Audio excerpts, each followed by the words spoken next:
Hi, this is Liz. I'm a certified repair technician. If you find this video in any way helpful, please like, share, and subscribe for more great content. So first thing I'm going to do is I've removed this panel, loosened it. If you need help on knowing how to do that, you can always look up a disassembly video. Next thing I'm going to do is I'm going to detach the battery. So you want to make sure when you're making any sort of upgrades or anything on your laptop that you have the power unplugged and that you have the battery unplugged. So I'm going to go ahead and unplug the battery. So I have it unplugged, as you can see.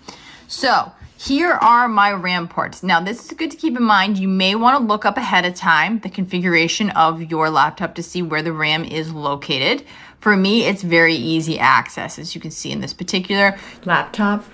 And you can go to your manufacturer support page and you should be able to look up what the max amount of RAM your computer can take and whether or not it has some. Nowadays they make some laptops where the RAM is integrated into the motherboard. So you might want to do that research ahead of time, or if you're like me, you just crack it open and see how it looks.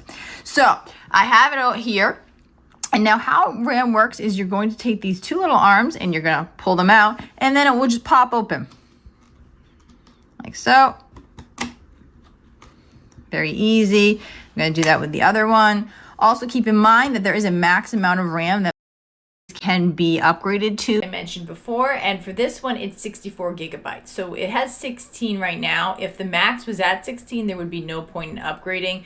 But let's say right now we're going to focus on how to do it, but let's say I wanted to upgrade to 64 gigabytes, then I would take the two sticks and I would replace them, and we'll show you now, but I'm just going to continue to use the ones that are in it. It's just for demonstration purposes. So how you install RAM, very easy, is you make sure that the port, the small end and the large end, are aligned correctly. Get you a closer view here with the port, and then you gently slide it in.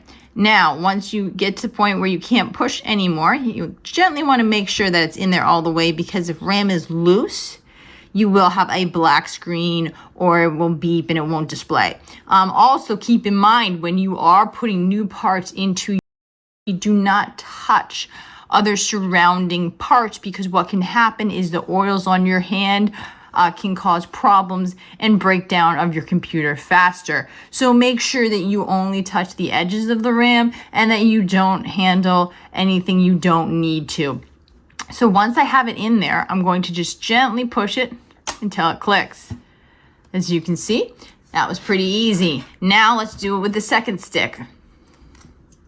Like so. I set it in there until it's in, and then I just go ahead and now, if you find before you close your computer up, what I recommend is just gently putting the panel over it, turning the computer on once the battery's plugged back in, and seeing if it computer displays. If for some reason it doesn't display, then you could perhaps have bought the wrong kind of RAM, or you could have potentially not installed this properly and didn't make it a tight enough fit.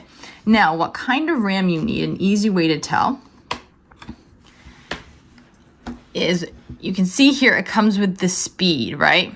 So if I wanted to get the same kind, I would need to make sure that the next stick of RAM is a PC4-3200. If you really want to make sure that it's compatible, you could even just buy the same brand, just a larger stick. Another way you can do that is going on once again to HP support page and looking up what upgrades you need, but often buying parts from the manufacturer can be quite pricey. So that is what you need. You need that RAM speed so you can get a similar kind of RAM, and you can just look that up and it should be easy to find on the internet. But once again, that is how you do it with minimal fuss. Anyway, this is Liz from one egghead to another egghead signing out.